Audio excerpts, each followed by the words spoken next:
E a paz do Senhor, conforme prometido, vamos hoje estudarmos um pouco o relacionamento entre Israel e a igreja, vai ser assim no resumo, seguindo a jornada que nós estamos na ministração nos domingos, mas a gente vai trazer aqui como tema geral a vocação da igreja, porque quando nós olhamos Israel no deserto, nós vamos ver que nada mais é do que um tipo da igreja hoje. Abrimos com 1 Pedro capítulo 2, versos 9 e 10. Primeira carta de Pedro, capítulo 2, versos 9 e o verso de número 10. Nós vamos ler, podemos estar de pés para lermos o texto bíblico e prosseguirmos no nosso estudo sobre a vocação da igreja. Israel e a igreja, dois povos, um só projeto. É o que vamos considerar hoje. O texto bíblico diz assim: mas vós sois a geração eleita, sacerdócio real, a nação santa, o povo adquirido, para que anuncieis as virtudes daquele que vos chamou das trevas para a sua maravilhosa luz. Vós que em outro tempo não erais povo, mas agora sois povo de Deus, que não tinhas alcançado a misericórdia, mas agora alcançastes misericórdia. Amém? Oremos ao Senhor. Pastor Elias, dirija-nos a Deus em oração. Ó Pai amado, Jesus querido, bendito é o teu nome. Senhor, em nome de Jesus, oramos agora, Pai. Pedimos que nos abençoe, nos dirija no estudo na tua palavra, Pai. Dá-nos a tua luz e a tua direção. Em nome de Jesus. Em nome de Jesus. Aleluias. Amém. Glória a Deus. Pode tomar assento? Irmãos, ainda para adicionar ao texto lido, 1 Coríntios capítulo 10, verso 11, diz assim: ora, tudo isso lhes aconteceu como tipos e foi escrito para advertência nossa. Que Paulo está escrevendo aqui? Ele está escrevendo sobre Israel no deserto. E aí a Bíblia diz claramente que era tipo. Então, a base que nós temos para estudarmos e comparar é a própria Bíblia. A Bíblia interpreta por si mesma. Nós só podemos determinar que alguma coisa representa outra, é um tipo, se a própria Bíblia estiver confirmando isso. Então, para que não haja, digamos assim, nenhum problema teológico aí. Então, nosso objetivo, então, é estudar a vocação da igreja a partir desse paralelo bíblico e teológico com a jornada de Israel pelo deserto. Os irmãos que estão acompanhando nos domingos já perceberam que nós estamos seguindo uma linha com Israel, a travessia de Israel no deserto, e traçando esse paralelo. Mas agora nós vamos ver os nossos fundamentos, né? Para isso a gente tem que ter o que em teologia a gente chama de fundamento hermenêutico. O que é que tem isso a ver digamos, com o dia a dia do crente? É que quem vem numa quarta-feira para estudar é que quer aprender um pouco mais. Então a expressão, a hermenêutica é a matéria que estuda a interpretação do texto, conhecer o texto. Isso existe não só em teologia. Um advogado, por exemplo, ele tem que estudar hermenêutica para saber como interpretar uma lei, que é ler o texto da lei, mas saber exatamente o que aquela palavra significa, o que aquela lei quer dizer. Então, essa expressão hermenêutica é isso. Quando a gente vai estudar um texto em termos de hermenêutica bíblica, é a gente assegurar de que o que a gente está interpretando é correto. Para evitar isso, evita, irmãos, que a gente vai sair por aí com alegorias. O que mais hoje existe nos púlpitos das igrejas é as pessoas pegarem e fazer uma alegoria toda fantasiosa em termos de um texto bíblico e traça aquela alegoria toda. Fica uma história bonita. Para quem não conhece de Bíblia, a história fica bonita. E interessante que alguns deles chegam e dizem, irmão, porque no original hebraico significa isso. Me dá vontade de chegar perto da pessoa e falar, só me escreve essa palavra em hebraico que você está falando aí. Ele não sabe hebraico coisa nenhuma, a maioria deles. Não sabe hebraico, não sabe grego, não sabe nada, mas para poder fantasiar para o povo e achar bonito. Não, porque no original hebraico diz isso, no grego diz aquilo ali. Então é muito perigoso a pessoa falar isso, porque pode uma hora ser confrontado. Eu me lembro quando fui pregar em 1992, foi a primeira vez que eu preguei em Jundiaí. E Jundiaí é uma igreja muito bem ensinada. E eu fui ministrar ali. Glória a Deus, eu sabia que tinha diácono nessa igreja ainda. Que bênção, obrigado, irmão ele, Deus abençoe. Então, eu ministrei, a ministração exigia que eu provasse à luz da Bíblia o que eu estava dizendo.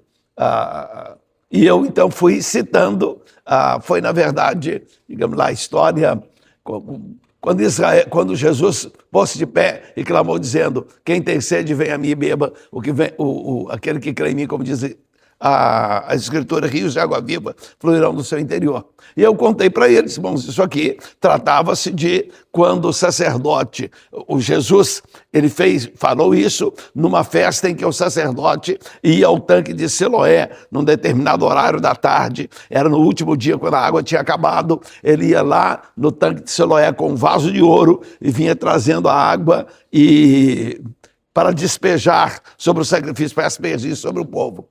Quando terminou o culto, vieram vários estudantes de teologia do pastor Ezequias. Pastor, onde é que está escrito isso? Quem escreveu? Se eu não tivesse as bases todas para trazer para ele, eu ia passar uma vergonha. E dá vontade de, quando as pessoas floriam muita coisa, quem está vendo que não é, dá vontade de, hora de terminar de pregar, me prova aí na Bíblia, ou me prova com algum tratado teológico que isso é verdade. Então, irmão, quando a gente estuda esse texto aqui, nós apanhamos já os textos bíblicos para mostrar que, hermeneuticamente, que a interpretação bíblica é essa, porque a própria Bíblia está dizendo que a jornada de Israel no deserto é uma tipologia da igreja. Aliás, muito mais do que tipologia, Israel é a igreja do Antigo Testamento. A igreja atual, obviamente, é a igreja do Novo Testamento. E nós vamos ver isso através desse estudo.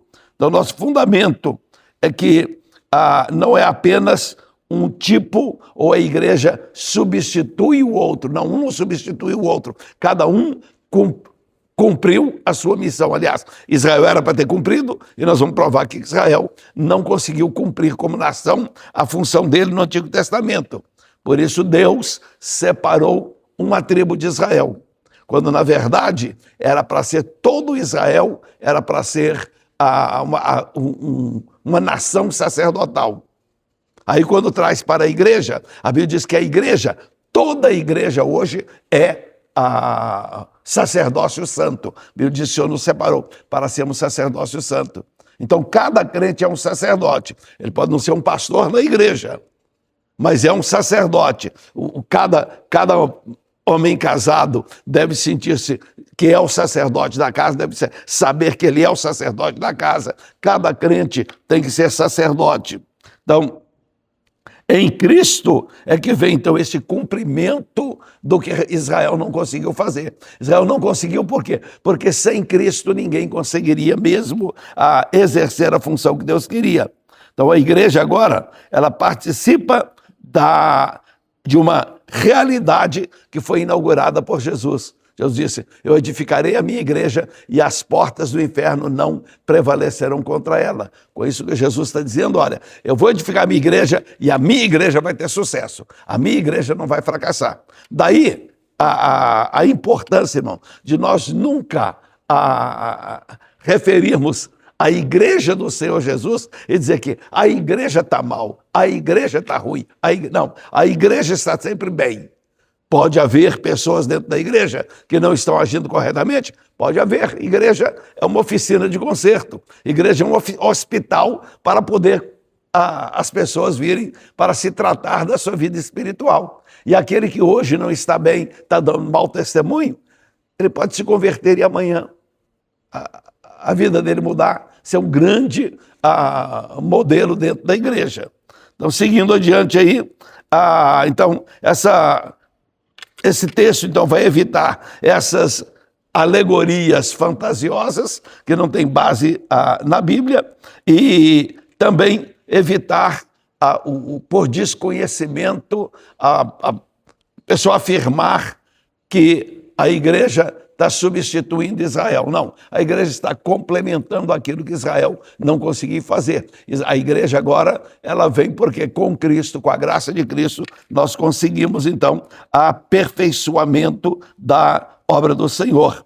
Então, ela preserva, ao estudarmos sobre a igreja, vai preservar a unidade da revelação bíblica. Então, aí está, quando a gente estuda o texto bíblico, trazendo as comparações com o próprio texto, interpretando o texto, traz unidade na própria revelação bíblica. Aí a gente entende o porquê do Antigo Testamento. Quando a gente estuda isso, a gente dá vontade de voltar lá no Levítico, pensar, agora eu vou estudar de novo. Porque parece que do Antigo Testamento, um dos livros mais chatos de ler, entre aspas, é o livro de Levítico, né?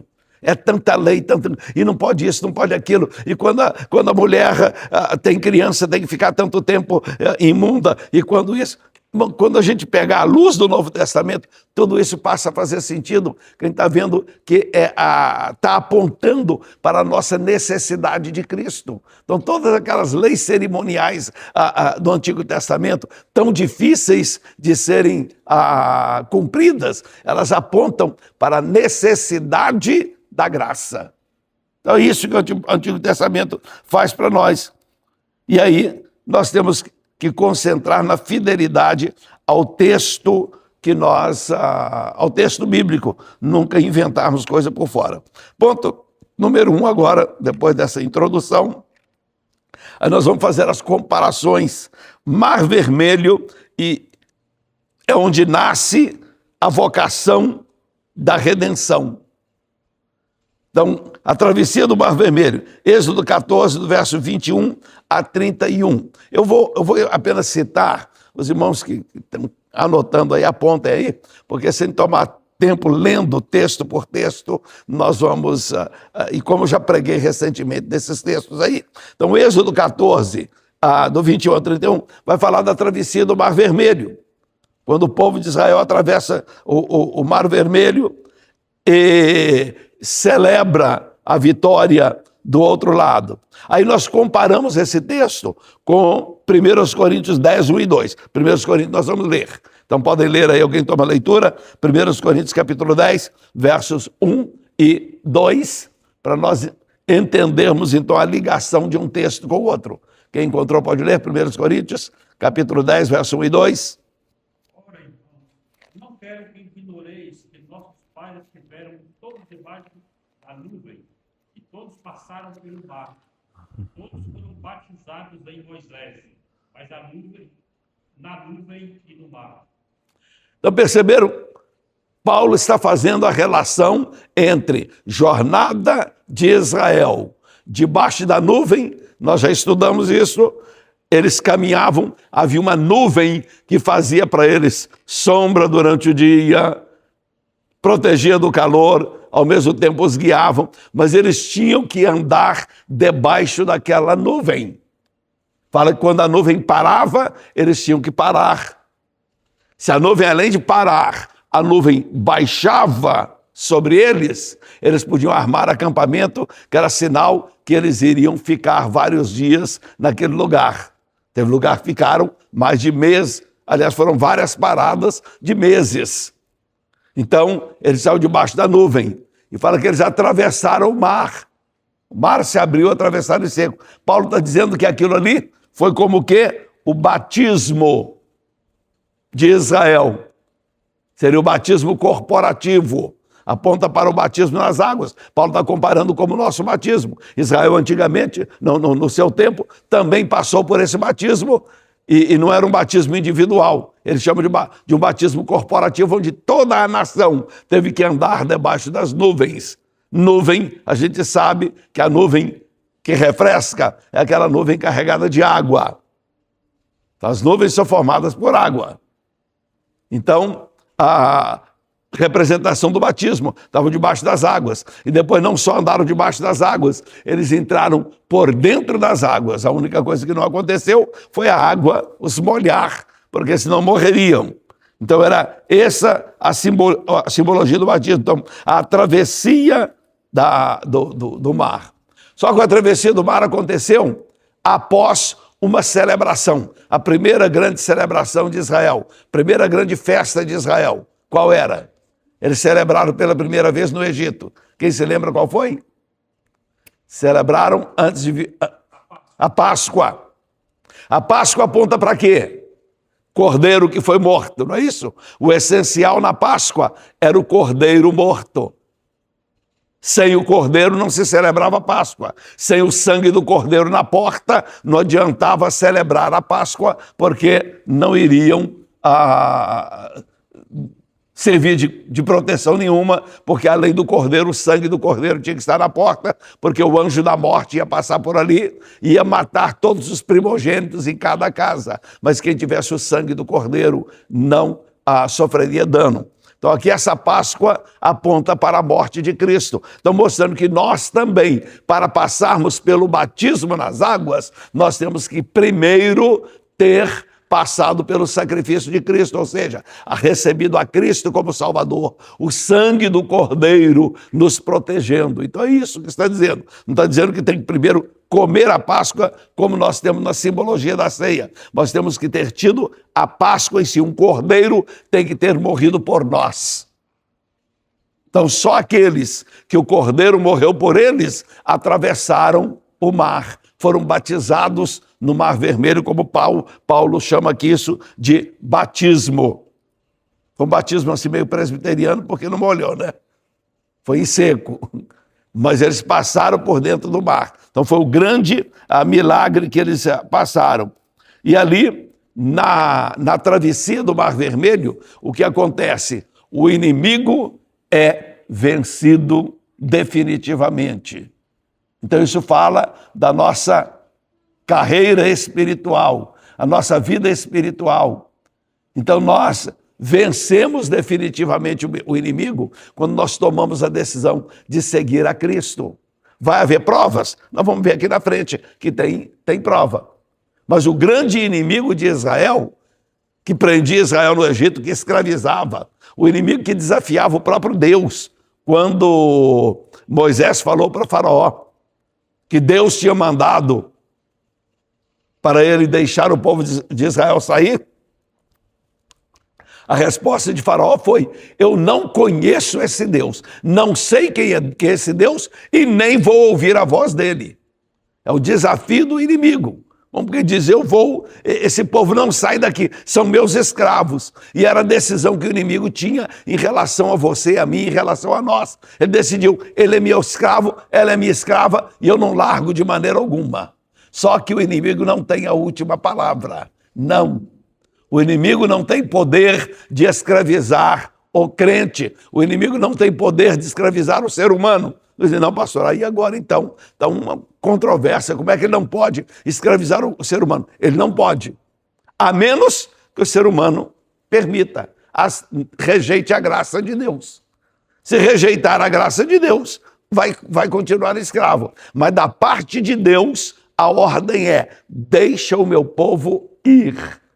Então não tem como a pessoa querer servir a Jesus, fazer o propósito, eu vou servir a Jesus, vou ser crente, vou caminhar nos caminhos do Senhor, e o inimigo dizer, não, você não vai, você é meu escravo, não vou te deixar ir. Foi Faraó que disse isso lá no Egito, não vou deixar. E a consequência para Faraó foi a derrota, até ser derrotado definitivamente lá no Mar Vermelho. E com isso veio o cântico de vitória. Ou seja, irmãos, a nossa vitória em Cristo ela tem que ser celebrada.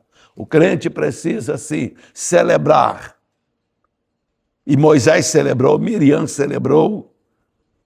Alguns usam esse exemplo até para defender que tem que ter ministério de dança na igreja, porque Miriam dançou. Eu sempre digo a mesma coisa. O dia que você abrir o Mar Vermelho, você pode dançar na igreja, pode fazer o que quiser. Agora, enquanto não abrir o Mar Vermelho, vamos seguir aqui, porque nós não encontramos nenhum outro ensinamento teológico de culto nenhum na Bíblia com o povo dançando no culto. Não tem isso na Bíblia. Então não há essa base bíblica. Então o cântico, ele vem antes da organização do povo. Então detalhe, Miriam dançou, fez digamos, o seu culto particular. Mas a mesma Miriam que fez o seu culto particular, liderou as mulheres na dança, o que acontece logo depois? Está ela murmurando contra Moisés e ainda ficou leprosa. Então, dançar não significa que a pessoa está no auge espiritual. Não. É apenas uma manifestação da carne. Ela entusiasmou e pronto. E provavelmente, se nós estivéssemos lá, depois de Mar Vermelho abrir e depois fechar em cima dos inimigos todos, a gente ia saltar, a gente ia pular da glória a Deus, rodopiar, fazer o que fosse. Mas aquilo não está determinando uma teologia, uma liturgia de culto para dizer, olha, o nosso culto tem que ter dança, porque Miriam dançou. Não, não. A liturgia do culto nós vamos aprender daqui a várias semanas, quando chegarmos na organização, quando Deus determina a Moisés como é que vai ser o culto, e aí nós vamos descobrir que existe uma liturgia assim, exigida por Deus, determinada por Deus, e qualquer coisa fora daquela liturgia estava passivo até de morte, como aconteceu com Nadab e Abiú, que tentaram introduzir no culto uma liturgia diferente e caíram mortos. Então, nós precisamos respeitar a palavra de Deus. Deus chegou a dizer para Moisés, Moisés, toma cuidado de fazer tudo conforme o modelo que eu te mostrei no monte. Faz nada diferente, não. Deus levou Moisés, mostrou o modelo para Moisés, como é que era para ser feito. Aquilo deve ter impactado a mente de Moisés não esquecer nenhum detalhe. Tanto é que ele veio e escreveu Gênesis, Êxodo, Levítico, Número e quase todo o Deuteronômio. Moisés escreve tudo aquilo que Deus mostrou para ele. Então, Paulo interpreta esse exemplo, esse evento da travessia do mar como o batismo da redenção. Como Israel foi redimido, nós, pelo batismo, nós damos o testemunho de que fomos redimidos por Cristo, fomos salvos por Cristo. É pela fé em Cristo, aquele cordeiro que morreu por nós, e estando nós ainda no Egito. Então veja, olha como a comparação é tão real em relação à igreja. Cordeiro morreu pelo povo de Israel antes do povo de Israel ser liberto do Egito, não foi isso? O povo ainda estava no Egito. O povo ainda estava sob a ordem de Faraó. Não vou deixar vocês irem. Aí naquela noite morre um cordeiro para cada casa. E quando morre um cordeiro para cada casa, o povo de Israel fica livre. Então é pela morte de Cristo que nós somos libertos, né? A vocação do povo começa então com a redenção e não com a missão. Que de nada adianta você ter uma missão para ir em tal lugar, para fazer isso, se primeiro nós não fomos redimidos. Então Jesus primeiro nos redimiu. Depois de nos redimir, ele vai nos vocacionar para o seu trabalho. Então, como a identidade do povo precede a caminhada. Antes de começar a caminhada, Deus separou o povo primeiro. Identificou, marca agora, cada casa marcada com sangue no portal. Então identifica quem é de Deus e quem não é. Identifica quem acredita na libertação e quem não acredita. E ali o anjo da morte passa. E em cada casa onde não estava identificado, então a morte. Então a igreja também nasce dessa missão, dessa obra consumada por Cristo e, consequentemente, recebemos a nossa missão após esta redenção. Ponto número 2, há uma parada. Eles caminham 3 dias depois. Há coisas que eu posso acelerar aqui no estudo, porque já pregamos sobre isso recentemente. Então vamos só fazendo a comparação. Então, 3 dias de viagem. Êxodo capítulo 15, verso 22 a 26, fala que eles caminharam 3 dias e chegaram em Mara. E ali encontraram uma fonte de água e aquela fonte estava amarga. Irmãos, é interessante que às vezes basta uma fonte amarga para fazer o povo todo murmurar. Vamos trazer isso para dentro da igreja hoje? Às vezes um indivíduo amargo dentro da igreja, uma pessoa amarga dentro da igreja, começa a contaminar outras. Fazer com que outros murmurem, outros. Então, olha, há um paralelo muito grande com a igreja aqui. O povo chega, quando prova da fonte, a fonte está amarga. Outro fator é gerar uma expectativa muito grande. A pessoa estava no deserto, com sede, vê água, gerou expectativa. Aqui tem água, aqui eu vou me saciar. E aí a água está amarga. Mas é um perigo quando a gente, dentro da igreja, gera uma expectativa muito grande. Uma expectativa de que todo mundo na igreja tem que ser perfeito. Todas as fontes na igreja têm que ser boas.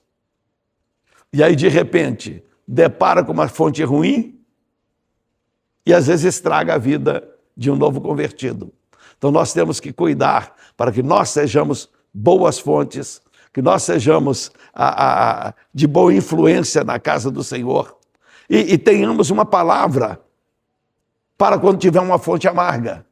Quando alguém estiver dentro da igreja e servindo de amargura para outro, a gente poder chegar e ajudar o outro que provou da fonte, a fonte está amarga, e vem reclamar com você, olha, bebi daquela fonte ali, mas aquela fonte amarga, aquela pessoa me amargurou. Você tem uma palavra, olha, a cruz de Cristo. Lembra o que Deus falou para Moisés? Moisés, pega esse madeiro, pega essa madeira e joga na água, põe na água, e a água vai mudar. Aquela madeira aponta para a cruz de Cristo. Então é a gente, quando chegar e depararmos com situações assim na igreja, a gente poder chegar e dizer, olha, põe a cruz de Cristo no lugar. Põe o sofrimento de Cristo no lugar. Irmão, ninguém sofreu mais do que o Senhor Jesus. Então, quando eu estou sentindo que a minha alma está amargurada, porque isso me amargurou, aquilo outro me amargurou, antes de eu botar a culpa, digamos, na igreja, antes de eu querer desistir, eu tenho que olhar para Cristo. Pego a cruz de Cristo e ver, mas espera, quanto Jesus sofreu por mim? Aí eu ponho a cruz de Cristo na minha amargura. Ou seja, eu pego o sofrimento de Cristo e comparo com o meu sofrimento. Quem é que já sofreu mais do que Jesus? Ninguém, né? Então continua dando para comparar. Pega o sofrimento de Cristo, compara com o seu sofrimento, que a gente vai dizer, sabe de uma coisa? Meu sofrimento não é nada. Isso não é nada comparando com o que Jesus sofreu. Jesus sofreu sendo perfeito, Filho de Deus, sem nunca ter pecado. Jesus sofreu só fazendo bem para as pessoas, nunca fez mal a ninguém. Então era a perfeição sendo prejudicado por invejosos, por outras coisas. Então, sendo perseguido. Então, Mara fala do momento de amargura, mas aponta para a igreja, como nós precisamos crer naquele que muda as nossas amarguras em doçuras, aquele que pagou na cruz do Calvário por nós. Então, algumas observações bíblicas aí é que bastou 3 dias de caminhada. Então, não leva muito tempo, irmãos, para um crente desviar. Basta ele enfrentar uma amargura. Se nós não estivermos olhando para Jesus, não pensa que a gente está tão firme, não. Se vier uma amargura e nós não conseguirmos que a cruz de Cristo nos liberte, nos cure daquela amargura, a gente facilmente entra para o mesmo caminho de Israel. Vê que foram 3 dias depois que eles viram um milagre. Isso aí nós já vimos na pregação. Então, 3 dias depois, irmãos, de estarem saltando, dançando. Perceberam? Foi 3 dias antes que o Mar Vermelho abriu. E eles fizeram um culto que estava a gente podia dizer, mas o culto foi um verdadeiro Pentecoste. E o povo dançando, saltando, pulando. 3 dias depois, o mesmo povo está murmurando. Então, o que nos leva a entender uma outra situação dentro da igreja, irmãos. Nós não podemos medir espiritualidade num congresso. Não, a gente faz um congresso para que seja um momento realmente forte, espiritual, para que impacte as nossas vidas. Mas a gente não pode pegar o retrato do congresso, a filmagem do congresso ali, e pegar aqueles que, mas os crentes, olha, estão fogo puro naquela igreja.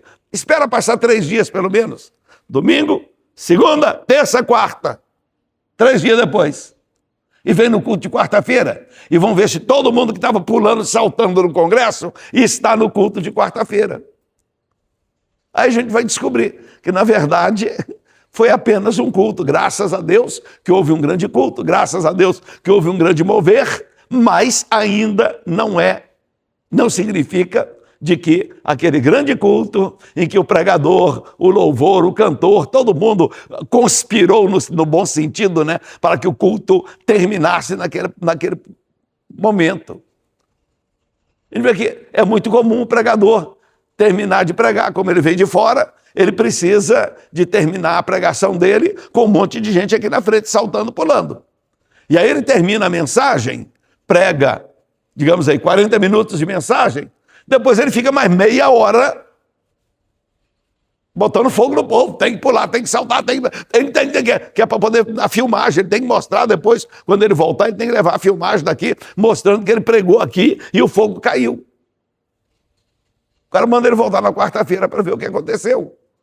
Se aquele movimento resultou em algo permanente. Em Israel, nem o Mar Vermelho abrindo resultou num impacto permanente na vida do povo. 3 dias depois, o povo esqueceu que o Deus que abriu o Mar Vermelho, e quem aqui, acho que todos conhecem mar, porque nós moramos perto de mar. Irmão, abriu um mar a ponto de passar um dia inteiro, à noite chegou, estamos atravessando. Bom, eram cerca de 2 milhões de pessoas atravessando, levando crianças, levando vacas, ovelhas. Então não dava para atravessar correndo. Eles foram atravessando o passo que podiam. Então, levou tempo. Então foi um milagre passar e olhando uma parede de água de mais de 20 metros de altura, de um lado e de outro, e atravessando. No início, eu imagino que teve muita gente que entrou com medo, né? Será que essa água vai desabar em cima de nós? Será que vem? Mas vai caminhando. Mas está dando certo. Caminha 1 metro, 2 metros, 10 metros, 20 metros. Agora não dá nem para voltar para trás. Então agora é seguir adiante mesmo e confiar. Deus está fazendo um milagre. Deus, irmão, tem hora que Deus faz milagre na nossa vida que a gente nem acredita que o milagre está acontecendo. 3 dias depois, corre o risco da gente estar murmurando contra ele por causa de uma amargura sofrida. Por causa de uma amargura que não tem nada a ver com Deus. Tinha nada a ver com Deus, tinha nada a ver com Moisés. Era algo no caminho. Aquela fonte estava ali, irmãos. Aquela fonte não surgiu na hora. Ela estava ali. Mas Deus, a Bíblia diz que Deus os guiou naquela direção. Então Deus nos leva, às vezes, em direção à amargura para ver como é que a gente vai se comportar. Para ver se a gente vai, neste momento de amargura, se nós vamos confiar no Deus que já fez o milagre lá atrás. Então a ênfase teológica aqui é que o deserto, ele revela o coração do povo. Deus levou o povo para o deserto, para que o deserto revelasse o que é que estava no coração do povo. Então Deus, ele não remove o teste, irmãos. Ele provê o milagre para nós. Ele está pronto a fazer mais um milagre. Então o que nós precisamos entender é que quando vem uma prova na nossa vida, se a primeira coisa que a gente fizer, quando vem a prova, e parece que a prova está difícil demais, está dura demais, se a gente primeiro buscar ao Senhor e falar, Senhor, me ajuda a aprender o que o Senhor quer me ensinar com esta prova. Me ajuda a aprender. Eu passei por uma prova para mim que foi digamos, no tempo de estudante, foi a pior prova para mim que eu passei. E eu não perguntei a Deus, mas Deus foi tão misericordioso que me ajudou lá na frente e me mostrou lá na frente o porquê. Eu me preparei para o vestibular na Universidade Federal de Minas Gerais. E a hora que eu estudei, eu era um dos melhores alunos da classe, na área de física e matemática. Eu era o melhor aluno do colégio inteiro. Em português, nós tivemos um concurso, eu tirei em primeiro lugar no concurso. Então nós nos preparamos, um grupo dos melhores alunos, para estudarmos juntos para o vestibular.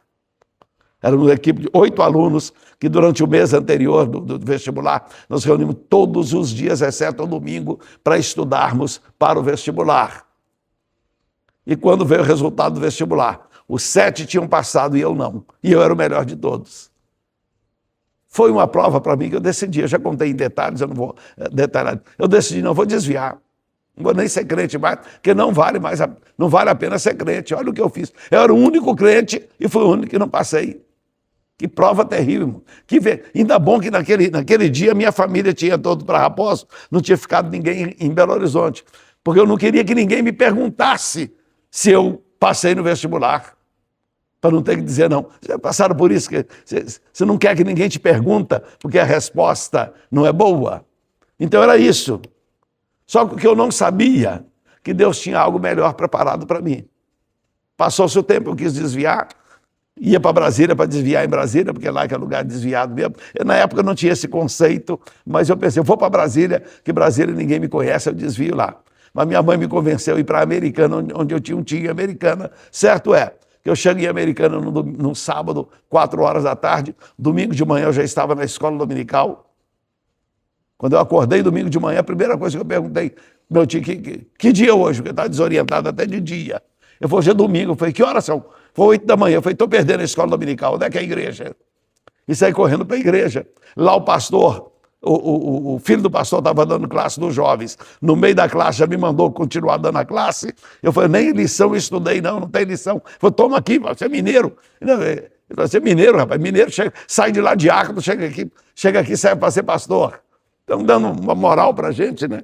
Aí eu peguei a revista, fui lendo e comentando com os irmãos. O pastor passou e me viu comentando, falou, olha, vamos lá para casa. Terminou a escola dominical, levou para a casa dele, almocei na casa dele. À tarde ele falou, você vai pregar no culto dos jovens hoje à tarde. Tinha um culto de 2 às 4 da tarde. Preguei no culto à tarde e quando foi à noite, passou, olha, vamos lá para casa tomar um café e depois você já fica para o culto. E no culto falou assim, eu vou te dar 10 minutos para você dar uma palavra no culto à noite.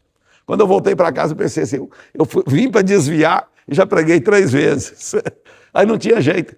E o que aconteceu, irmãos? Passei no vestibular no mesmo ano, ainda tinha vestibular na Universidade Católica. Passei no vestibular da Universidade Católica 2 anos depois. Cumpri os 2 anos de curso superior lá. 2 anos depois, estou com uma bolsa de estudo para estudar na Universidade de Nova York. Aí eu pensei, olha, não era para eu passar no vestibular em Minas de maneira alguma.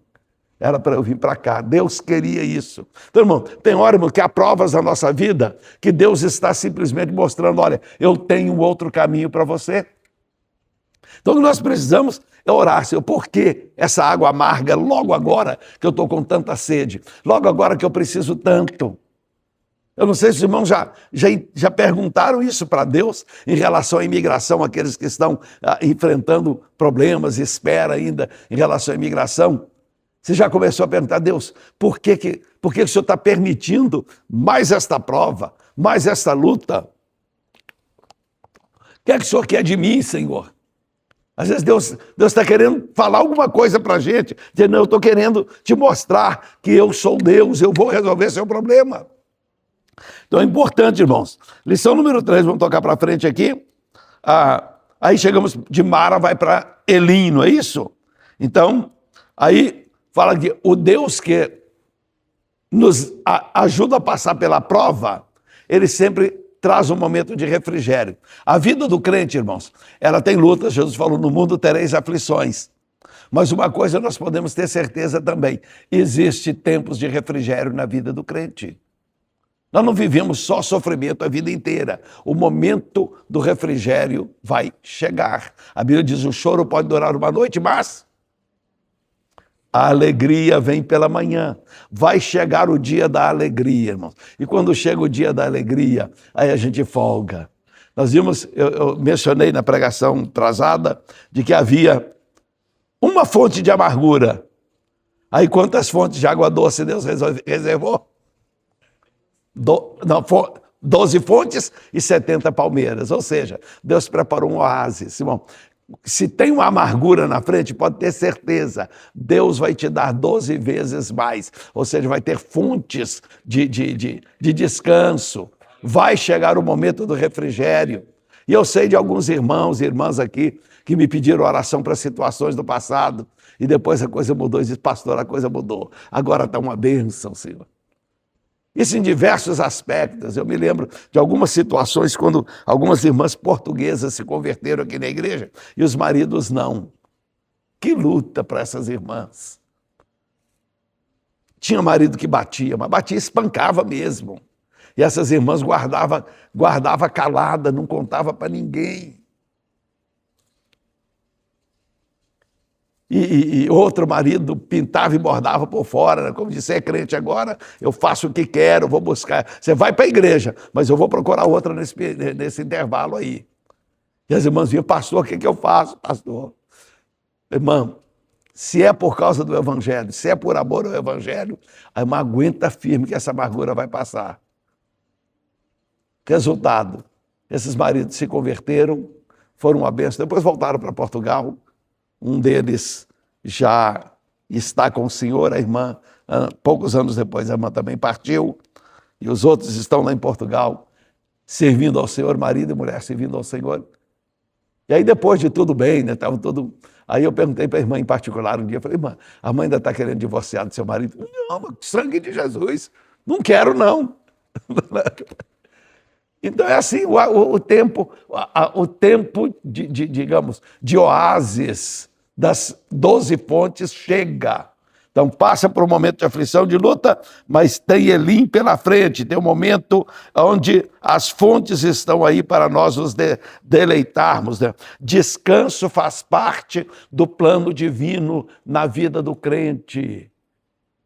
Não é o descanso final, porque a Bíblia diz, levantai-vos e andai, porque não será aqui o vosso descanso. Mas Deus vai nos dar refrigério, descanso de quando em quando. Quem está aqui na igreja com a gente há mais tempo, né? Pastor Elias, irmão Roberto, irmão Egivaldo, irmão Cláudio, já lembram-se mesmo, irmão Josué também, já está entrando para o time dos veteranos aqui, irmã Célia, desde Nurque.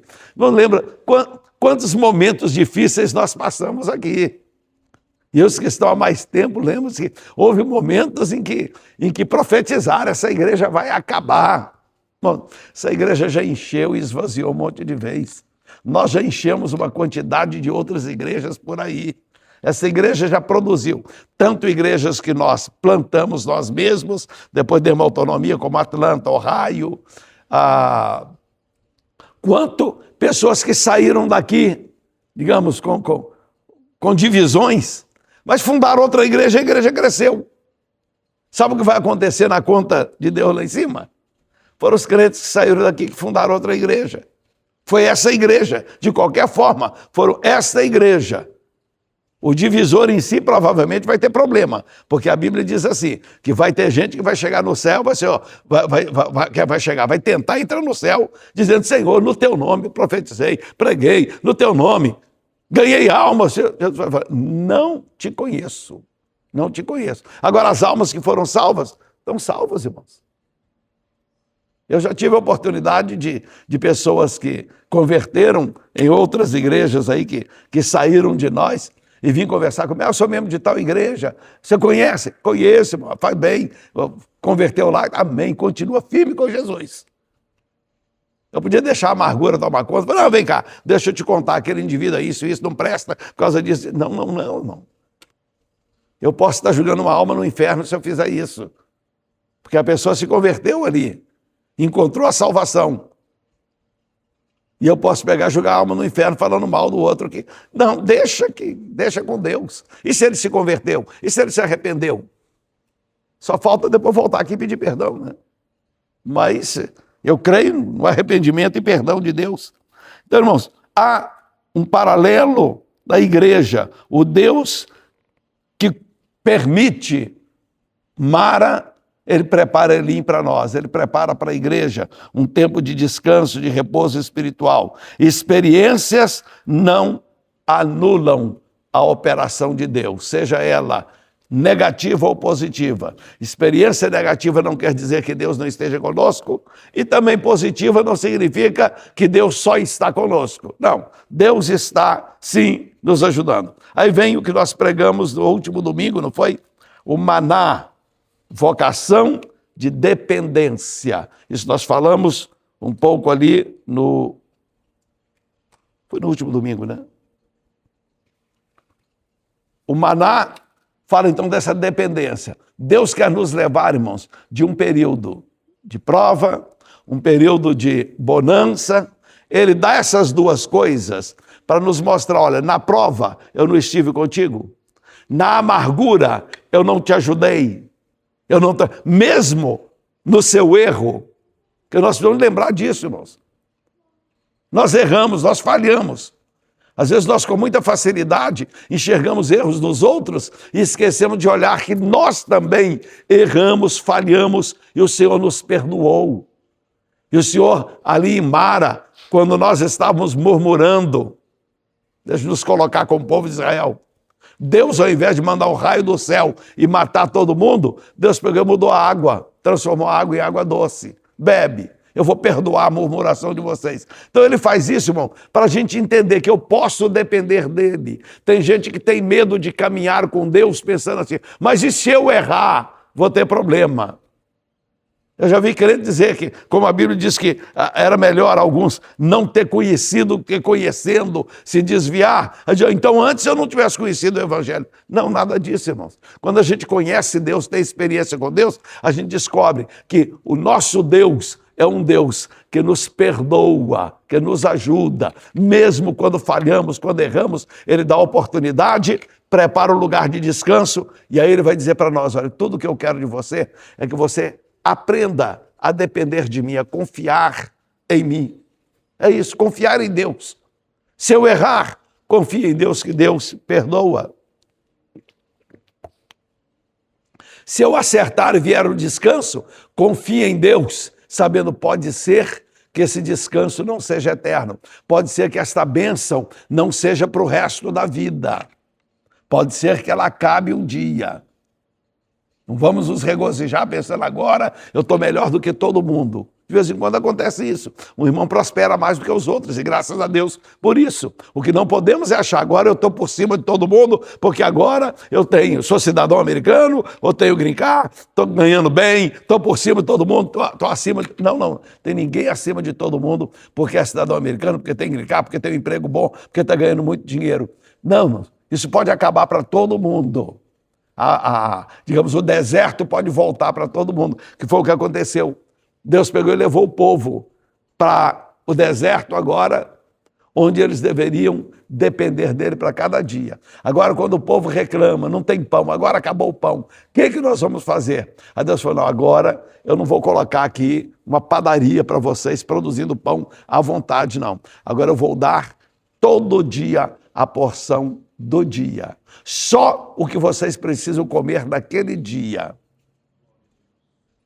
E eu que mencionei, a Bíblia diz assim, que quando o povo colheu, porque no primeiro dia, irmãos, foi natural que, já que é para colher, eu vou pegar, que dê para fazer uns 3 tantos daquilo que eu como. Eu quero bastante. Só que a Bíblia diz que a hora que eles colheram, quando foi na hora de fazer, de preparar o bolo, cada um só tinha em casa o que precisava. A Bíblia fala assim, que quem colheu muito, não sobrou. Deu um gomer para cada um. Digamos assim, que esse gomer fosse uma marmita dupla que dava para almoço e janta. Então, só deu a medida certa para cada um. E ali, irmão, Deus ensinou o povo que cada um pode viver só daquilo que precisa naquele dia. Irmãos, é importante o crente aprender a isso, porque a gente perde um pouco daquela ganância de achar que eu sou obrigado a juntar para o ano que vem. Não quer dizer que não devemos juntar. Se podemos, olha lá Eclesiastes, lança o teu pão sobre as águas, depois de muitos dias o acharás multiplicado. Reparte com 7 ou até com 8, porque você não sabe que mal vai vir. Ou seja, ele está dizendo, guarda dentro do possível, se o crente conseguir guardar 20% do salário dele todo mês, aplicar 20% do salário dele todo mês, está na Bíblia. Se puder, 30, melhor ainda, porque Salomão disse aí, com 7 ou até com 8, divide, gasta 70% ou no máximo 80%. É lógico, há momentos da vida da gente que a gente não está dando para gastar 100%, não dá para poder atender as necessidades. Mas quando tem, a Bíblia manda cuidar, guardar. Mas ensina-nos a uma dependência de Deus. Não é aquele guardar como quem diz assim, eu vou guardar e esse é meu e eu não reparto com ninguém. Às vezes Deus dá-nos para guardar, para de repente surgir uma necessidade e a gente suprir a necessidade. Há 2 anos atrás, ou 3 anos atrás, eu estava orando de madrugada por um pastor conhecido meu lá em São Paulo, que estava passando por uma necessidade muito grande. Eu tinha passado por lá, ele estava construindo uma casa com muita dificuldade, vivendo de salário mínimo, e a casa estava com laje, com escoramento da laje, que a gente via aqueles escoramentos que já estava ali pelo menos uns 3 meses ou mais, esperando dinheiro para poder bater a laje. Eu não tinha para ofertar. E eu levantei de madrugada e estava orando por ele. Senhor, supra a necessidade daquele pastor. Aí o João Paulo, moço que congregou com a gente, um portuguesinho, cresceu, menino criado aqui na igreja. O Elson lembra, alguns. Ele me telefona, me manda uma mensagem. Eu termino de orar, meu telefone, plim! Eu olhei a mensagem dele, 5 horas da manhã. Ele disse, pastor, desculpa o horário, mas eu recebi um dinheiro extra, era fim de ano, que eu não esperava, e esse dinheiro eu não quero ficar com ele. Eu senti de dar para o pastor. O pastor pode me mandar o número da conta? Eu mandei o número da conta para ele. Era $3.500. Meu Deus, eu acabei de pedir para o senhor abençoar o pastor no Brasil. Recebo $3.500, então esse dinheiro não é meu. Deus me deu, eu mandei para o pastor lá. Toma lá, pastor. Chamei para ele, eu mandei uma mensagem para ele. Disse, pastor, eu estava orando, aconteceu isso e isso. Recebi uma oferta de $3.500 aqui. Justamente quando eu estava orando, pedindo para Deus suprir a sua necessidade, e eu entendi que aquilo não era para mim, era para o pastor. O pastor bateu a laje com dinheiro, ainda sobrou ainda para comprar as janelas da casa. Então, nós precisamos entender que, por vezes, Deus nos dá a mais para a gente suprir a necessidade de mais alguém. A Bíblia diz que há muitos que reparte e ainda tem em abundância, e há outros que segura e passa necessidade. Então está na Bíblia. Então, há um momento em que Deus vai nos conduzir para o deserto e dizer, agora é tempo de você aprender a viver no dia a dia. Comparando com a igreja, Paulo disse assim, eu sei, aprendi a ter abundância e aprendi a passar necessidade. Estou habituado com as duas coisas. E o crente precisa de aprender essa dependência de Deus. Então Deus, irmãos, ele na formação do seu povo, porque a jornada de Israel no deserto, Deus está formando um povo. Nós vamos ver isso mais para frente. Então nessa formação do povo, Deus vai ensinar, então, essa dependência da sua provisão. Quem provê para a igreja é Deus. Quem provê para a obra dele é Ele. A igreja é dele. Uma certa vez, a gente estava passando por uma luta muito grande aqui, em termos de igreja, e eu dormindo sossegado. Estava em casa dormindo. E a Arlete, coitada, ela perde sono. Surgiu um problema, ela perde sono, aquela luta. E ela, por fim, me acordou de madrugada. Como é que pode você estar dormindo? Eu estou aqui que não consigo dormir com os problemas aí. E você dormindo? Eu virei para ela e falei, Arlete, a igreja não é minha não, Arlete. A igreja tem dono. Quem tem que preocupar com a igreja é ele. Eu ficar acordado não resolve problema de ninguém. Eu vou levantar quando for meu horário de levantar para orar. Dorme, vou orar por você dormir também. Descanse em paz. A igreja pertence ao Senhor. Nós estávamos, só para encerrar agora, já vai dar, falta 1 minuto. Então, para encerrar com outro exemplo acontecido aqui, na nossa igreja. Nós não éramos mais do que uns 30 crentes, e nós tínhamos uma pessoa aqui na igreja, que não vou falar o nome porque ele não existe por aí ainda, e ele era um empresário, dono de uma construtora aqui, e o dízimo dele representava mais do que o dízimo de todos os outros membros juntos. E um dia ele se aborreceu numa Assembleia Geral, dizendo que a igreja todo mundo concorda com o pastor, ninguém discorda. Ainda falou assim, lá no clube onde participava antes, não era assim, lá a gente quase que saía, as porradas uns com o outro, deu soco, uns com o outro. Eu falei, irmão, então você está no lugar errado, aqui a gente está preparando para ir para o céu, lugar de paz.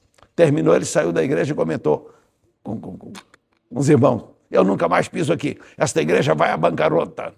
Porque ele sabia, ele ajudava a contar o dinheiro da igreja e sabia que o dinheiro dele, sozinho o dízimo dele, era mais do que todo o resto do dinheiro da igreja. Irmãos, ele saiu da igreja.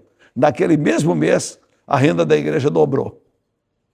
E a partir daí, Deus foi se abençoando. Parece que foi o que precisava para Deus, para os crentes começarem a entender, Senhor, me abençoa porque eu preciso dizimar mais. Me ajuda. Me lembro, teve um irmão que chegou em casa e ajoelhou, ele contou o testemunho para mim. Ele ajoelhou à beira, ao lado do telefone, num domingo à tarde. Ele ajoelhou ao lado do telefone e falou, Jesus, eu não posso estar ganhando essa miséria que eu estou ganhando. Faz esse telefone tocar, me oferecendo um emprego melhor. Ele ganhava, na época, $200 por semana. E ele tinha feito aplicação numa empresa muito grande. E tinha feito várias aplicações. E nesse momento ele estava orando, o telefone tocou. O telefone tocou, ele atende o telefone, era o encarregado da empresa onde ele fez a aplicação. E o encarregado, olha, desculpa eu te chamar no domingo. Normalmente a gente manda um comunicado, uma carta para a pessoa.